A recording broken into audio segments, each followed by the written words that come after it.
दोस्तों 12 मई 2025 को UK government ने कुछ चेंजेस अनाउंस किए हैं वीज़ा में, जिस पे अफेक्ट करने वाला है स्किल वर्कर को, स्टूडेंट वीज़ा को, डिपेंडेंट वीज़ा को, फैमिली वीज़ा को, केयर वर्कर वीज़ा को। तो बहुत सारे चेंजेस आए हैं जिसे देख के मैं भी शॉक्ड हूँ। तो आज मैं बात करने वाला हूँ ऐसे चीज़ों के बारे में जो गवर्नमेंट ने प्रपोज किया है, और इसका मेन फोकस है नेट माइग्रेशन को कम करना और यूके के बॉर्डर को कंट्रोल में टाइट करना। गवर्नमेंट का कहना है कि लास्ट साल माइग्रेशन बहुत ज़्यादा बढ़ गया था, इसलिए अब नए मेजर लाए जा रहे हैं टू कंट्रोल द नंबर्स।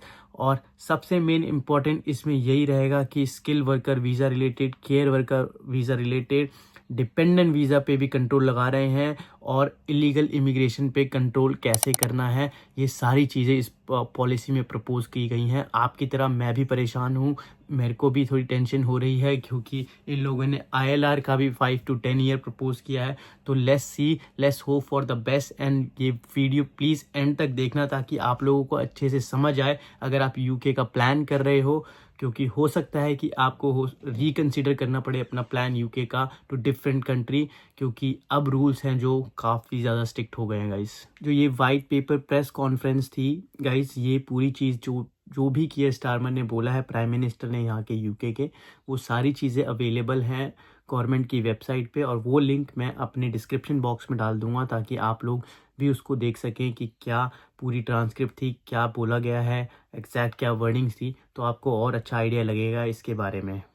सबसे पहले मैं बात करूंगा स्किल वर्कर के बारे में। स्किल वर्कर का जो थ्रेशोल्ड है, जो सैलरी स्लैब है, अब वो फिर से बढ़ने वाला है।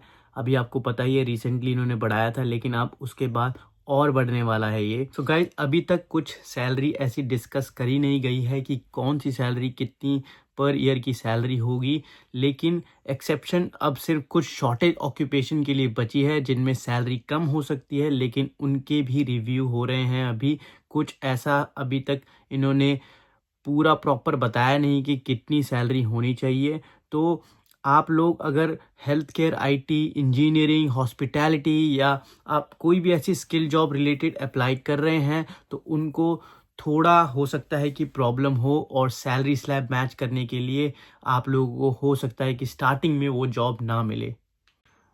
सबसे बड़ा अपडेट है सोशल केयर वीज़ा के बारे में। जैसे मैंने अपनी प्रीवियस वीडियो में भी शेयर किया था कि गाइज अब क्या होने वाला है कि ये लोग और ज़्यादा स्ट्रिक्टनेस दिखाने वाले हैं, बिकॉज बहुत ज़्यादा लोग क्या करते हैं, यहाँ पे रूल ब्रेक करते हैं।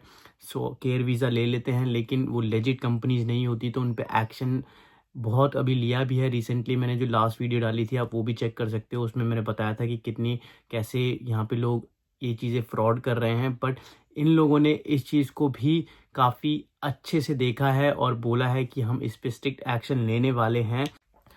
तो गाइस, केयर वर्कर और केयर असिस्टेंट ये एक सेम ही वीज़ा है, लेकिन गवर्नमेंट ने जो अनाउंस किया है कि जो ओवरसी रिक्रूटमेंट होती थी स्पेशली एशियन कंट्रीज से, लाइक इंडिया, पाकिस्तान और नाइजीरिया, उनको अब रिस्ट्रिक्ट किया जा रहा है। स्पेशली बोला गया है कि यहाँ से ज़्यादा प्रॉब्लम आ रही है, और रीज़न ये दिया गया है कि इस सेक्टर में एक्सप्लॉयटेशन ज़्यादा हो रही है, और जो जेन्युइन स्किल वर्कर्स हैं उनकी जगह अंडरपेड लोगों को बल्क में बुलाया जा रहा है यहाँ से। तो इसीलिए इन गवर्नमेंट ने ये स्टेप लिया है। अब होम ऑफिस का कहना ये है कि रिक्रूटमेंट अब डोमेस्टिक हायरिंग पे फोकस करेगा, या स्किल पे, जो भी स्किल होगी, क्राइटेरिया उस पे करेगा, क्योंकि यहाँ जो लोग ऑलरेडी यूके में हैं, केयर सेक्टर में काम कर रहे हैं, उनके पास जॉब नहीं है, उनको ज़्यादा प्रॉब्लम नहीं हो, तो वो लोग उनको अपॉर्चुनिटी देंगे, वो लोग उन लोगों की एप्लीकेशन फिल करेंगे। तो ये एक अच्छी न्यूज़ भी है, लेकिन अगर आप फ्रॉड कहीं फंस जाते हो तो आपके लिए बहुत अच्छी न्यूज़ है कि आपको फिर से मौका मिलेगा। अब बात करते हैं स्टूडेंट वीज़ा की, जो कि मेरे मोस्टली वियर स्टूडेंट्स हैं। तो ये चीज़ आप लोगों के लिए बहुत इंपॉर्टेंट है, और गवर्नमेंट ने क्या पॉलिसी निकाली है यूके गवर्नमेंट ने स्टूडेंट्स के लिए, वो जानना बहुत ज़रूरी है आप लोगों के लिए अगर आप प्लान कर रहे हैं यूके आने का। तो गाइज, आप लोगों को पता ही है कि यूके गवर्नमेंट ने स्टूडेंट वीज़ा के लिए काफ़ी रूल स्ट्रिक्ट कर दिए हैं, और अब जो यूनिवर्सिटी या कॉलेजेस ओवरसीज स्टूडेंट्स को स्पॉन्सर करते हैं उनके लिए भी स्ट्रिक्ट रिक्वायरमेंट रखे गए हैं। और कोई भी यूनिवर्सिटी अपनी स्पॉन्सर ड्यूटी अच्छे से नहीं फॉलो कर रही है तो उन पे एक्शन लिया जाएगा। अगर वो सही से कंप्लायंस फॉलो नहीं कर रहे हैं तो उन पे एक्शन डेफिनेटली लिया जाएगा, इन लोगों ने बोला है। इसका मतलब ये है कि इंटरनेशनल स्टूडेंट रिक्रूटमेंट पे लिमिट लग सकती है जब तक वो अपनी कंप्लायंस, जब तक अपनी वो पॉलिसी ठीक से गवर्नमेंट के अकॉर्डिंग नहीं कर लेती।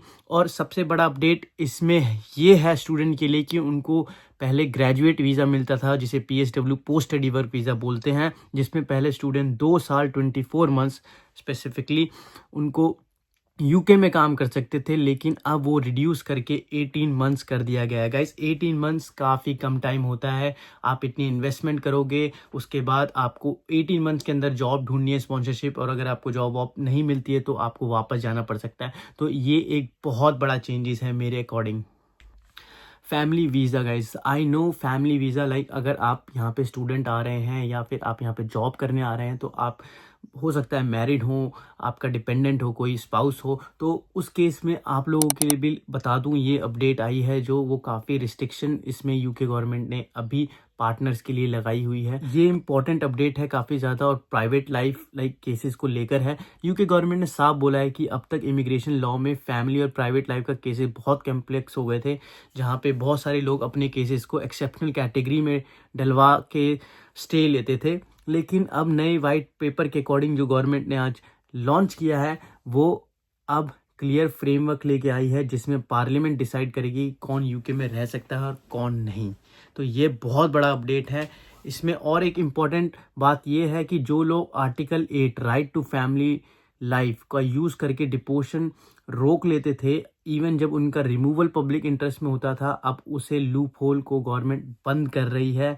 तो इसका मतलब दोस्तों अब यही है कि लीगल आर्ग्यूमेंट सिर्फ फैमिली या प्राइवेट लाइफ के बेसिस पे चलाना थोड़ा टफ होगा, अनलेस जेन्युइन और एक्सेप्शनल सर्कमस्टांसेस हो। तो गवर्नमेंट अब लॉ बना के क्लियर करेगी कि ये डिसीजन पार्लियामेंट करेगा, ना कि सिर्फ इंडिविजुअल केसेस पे कोर्ट डिसाइड करेगी। Settlement and citizenship rule guys, आपको पता ही है जो पहले ILR थी वो यहाँ पे पहले 5 साल का था कि आपको 5 साल वर्क वीज़ा पे अगर आप हो तो आप ILR के लिए अप्लाई कर सकते हो, लेकिन अब वो रूल चेंज होने वाला है यूके के लिए। तो मैं आपको बता देता हूँ, गवर्नमेंट ने ये बोला है कि स्टैंडर्ड सेटलमेंट पीरियड के अकॉर्डिंग पहले 5 साल से बढ़ाकर अब ये 10 साल कर दिया जाएगा, और अब सेटलमेंट और सिटीजनशिप भी पॉइंट बेस सिस्टम पे होगा। जैसे वीज़ाज होते हैं, आपका यूके के लिए कंट्रीब्यूशन चेक होगा, आपने कितने पैसे स्पेंड किए, आप क्या कितनी हेल्प कर रहे हो इकोनॉमी की, ये सारी चीज़ें चेक होंगी, तब जाके आपको ILR और आपको यहाँ की सिटीजनशिप मिलेगी। और जो प्रोसेस कर दिया है वो 10 साल का कर दिया है। अब जिसमें ये नहीं पता, अभी तक ये मेंशन नहीं किया इन्होंने कि ये किस पे फॉलो होगा, जो ऑलरेडी यूके में रह रहे हैं उन पे भी, या फिर जो पहले यूके आने वाले हैं उन पे फॉलो होगा। तो ये अभी श्योर नहीं है, तो मैं भी अभी श्योर नहीं हूँ कि मेरे पे भी हो सकता है ये फॉलो हो। तो मेरे को 10 साल लगे 5 साल लगे, वो अभी डिपेंड करता है यूके गवर्नमेंट की, जब वो फाइनल जो भी रिजल्ट आएगा उस पर।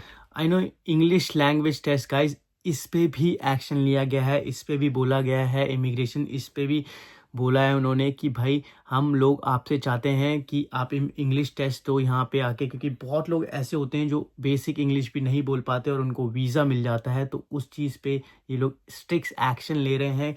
और उस चीज़ को लेके इन्होंने क्या बोला है कि सिर्फ मेन एप्लीकेंट ही नहीं, डिपेंडेंट्स भी जो आएंगे उनको भी इंग्लिश आनी चाहिए, उनको भी एक इंग्लिश लैंग्वेज जो टेस्ट है रिक्वायरमेंट है वो फॉलो करना पड़ेगा। इसमें ये भी देखा जाएगा कि आपका इंग्लिश का लेवल टाइम के साथ इम्प्रूव हो रहा है या नहीं। तो ये भी एक बहुत बड़ा चैलेंज है। अगर आप इंग्लिश आपकी इतनी अच्छी नहीं है, परफेक्ट नहीं है, तो हो सकता है कि ये एक हर्डल बने आगे चल के। गाइस डिपोर्टेशन एंड आपको अगर यहाँ पे आपने कोई क्राइम कर दिया यूके में आके, तो वो भी चीज़ अब काउंट करने वाली है, उस पर भी अब ये लोग स्ट्रिक्ट एक्शन लेने वाले हैं। पहले क्या होता था, वो जेल भेज देते थे या तो फिर वो कंट्री छोड़ने उनको बोलते थे, लेकिन अब इन्होंने डिपोर्टेशन के रूल्स के अकॉर्डिंग इन्होंने चेंजेस जो नए मेंशन किए हैं। सिर्फ सेंटेंस जो होगी वो लेंथ के बेसिस पे नहीं होगी, बल्कि क्राइम को देखा जाएगा कि कौन से नेचर को डिसीजन लिया गया है, स्पेशली अगर वो वायलेंस अगेंस्ट वुमेन है या फिर सीरियस पब्लिक सेफ्टी का सीन है, तभी ये चीज़ें होंगी। क्योंकि ये लोग अभी इस चीज़ को काफ़ी ज़्यादा बढ़ावा दे रहे हैं, विच इज़ गुड, ताकि यहाँ पे लोग सेफ फील करें और कम क्राइम हो। जो लोग असाइलम अप्लाई करते थे गलत तरीके से बहुत लोग ऐसे हैं जो अपने बोलते हैं वापस नहीं जाते कि मैं अपनी कंट्री नहीं जाऊंगा बिकॉज़ वहाँ पे कुछ नहीं है मेरा, ये नहीं है। तो ऐसे भी लोगों को यहाँ पे असाइलम वीज़ाज़ जो दे रहे थे, मिलते हैं अभी भी, लेकिन अब यूके गवर्नमेंट उस पे स्ट्रिक्ट हो गई है काफ़ी ज़्यादा और उन्होंने ये बोला है कि भाई ऐसे केसेस जहाँ लोग असाइलम क्लेम करते हैं बिना वैलिड रीज़न के या वीज़ा कंडीशन का मिसयूज़ करते हैं, उन पे अब बहुत बड़ी लगाम लगने वाली है। और जो स्पॉन्सर्स, एम्प्लॉयर्स, कॉलेजेस या केयर होम्स गलत काम करेंगे तो उन पे पेनल्टीज़ भी लग सकती है, सैंक्शन भी हो सकता है, उनका लाइसेंस रद्द भी कर दिया जा सकता है। तो ये बहुत बड़ा स्टेप है भाई। यूके गवर्नमेंट ने सच में बारिश कर दी ऐसे रूल्स लाके और बहुत ही डिफरेंट रूल्स लाए हैं, स्ट्रिक्ट कर दी है पॉलिसी।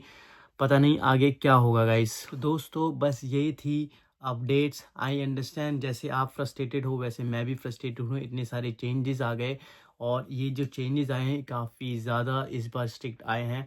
तो मैं आपको यही बोलूँगा कि घबराना मत, जो भी है।